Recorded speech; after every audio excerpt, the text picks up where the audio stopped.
Morning mga ka-idol, may isa na namang content creator ang gustong mag-viral dito sa Facebook dahil gusto na niyang pigilan ang paggawa ng videos content dito kay Facebook.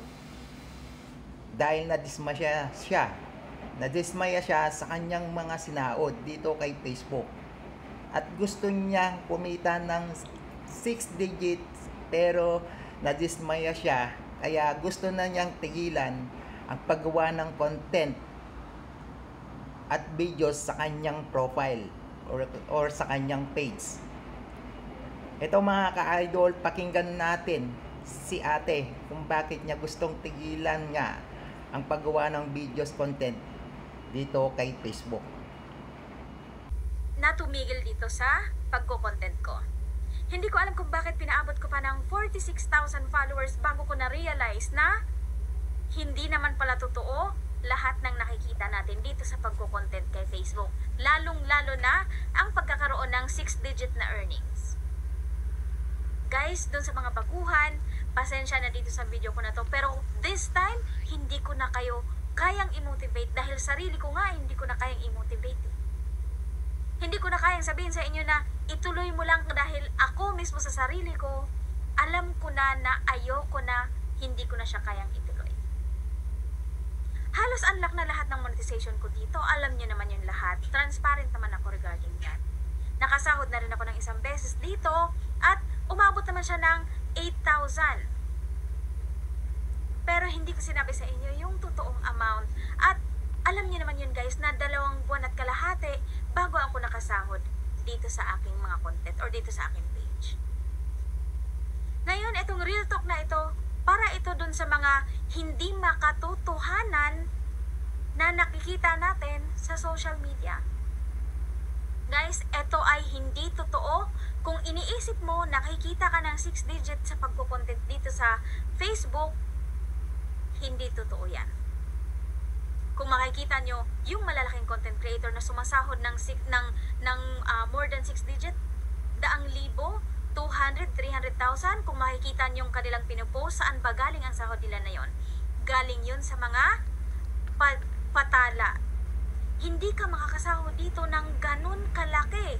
Hindi aabot ng 6 digit kung walang nagbibigay sa'yo ng star la or pa-star na 100,000. Hindi ka sasahod dito na pinapangarap mo na 5 to 6 digit kung gagawa ka lang ng content, aasa ka sa in-stream ads at ads on Reels. Kasi ako, kung makikita nyo sa aking video, hindi nyo pwedeng sabihin sa akin na hindi ko sinubukan. Sinubukan ko guys, wala akong trabaho ng 5 buwan para mag-focus dito sa pagpo-content ko simula April.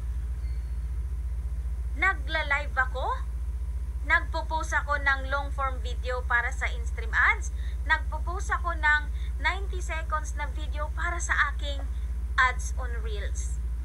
Nagla-live ako para kumita ako ng pabituin. Wala akong violation, never ako nagkaroon ng restriction dito sa aking page. Ganun ako kaingat, ganun kalinis ang page ko. Pero bakit ako tinamad? Bakit ako napagod? Napagod ako dahil 5 buwan kong ginugol na pag-focusan ito. Hindi nyo ba sasabi sa akin na hindi ako nagpo-focus? Guys, nagpo-focus ako. Lahat yan, araw-araw ako nagpo-post yan. In-stream ads, ads on Reels, at live. Araw-araw ko halos ginagawa yan. Tapos, meron pa akong palabas-labas, may part-time pa ako. Nagdadrive ako ng motor, naglalalamove ako. Lahat yan ginagawa ko, kaya hindi mo pwedeng or walang pwedeng magsabi sa akin na hindi ka kasi nakafocus. Kaya, hanggang dyan lang ang inabot mo. So, para dun sa mga nagsabi na mag-focus ka lang at mararating mo rin yung nararating ng iba, guys, swertihan lang dito sa social media.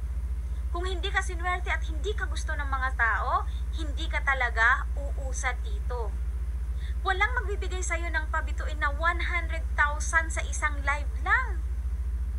Hindi ka makakasahod ng $4,000 sa iyong bituin kung Walang magbibigay sa'yo guys kasi galing yun sa mga tao, mismo galing yun sa bulsa nila, hindi yun galing kay Meta. So kung ang focus mo lang ang pagkukontent mo, kahit abutin ng milyon, ang views. Ka-idol na pakinggan natin si ate. Kumbaga, nagsawa siya dahil sa kanyang mga kinita na 8,000. Kasi nga, na-inspire siya sa mga content creator, ng mga big creator na kumikita ng 6 digit dito kay Lolo Meta or sa Facebook. Kaya madali siyang nagsawa dahil gusto niya siguro kaagad is kumita siya kaagad ng 6 digit dito kay Facebook. Napaka-imposible yon mga ka-idol, lalo na kapag ikaw is baguang ka pa lang kay Facebook. Kailangan mong gumawa ng mga content at everyday maging consistent ka para ikaw ay sumikat at lumaki ang mga views mo, mga ka-idol. At huwag kang magdamay mga ka-idol sa ibang content creator dahil yung mga ibang content creator kahit maliliit lang ang mga views at mga followers niyan is consistent sila sa paggawa ng mga videos.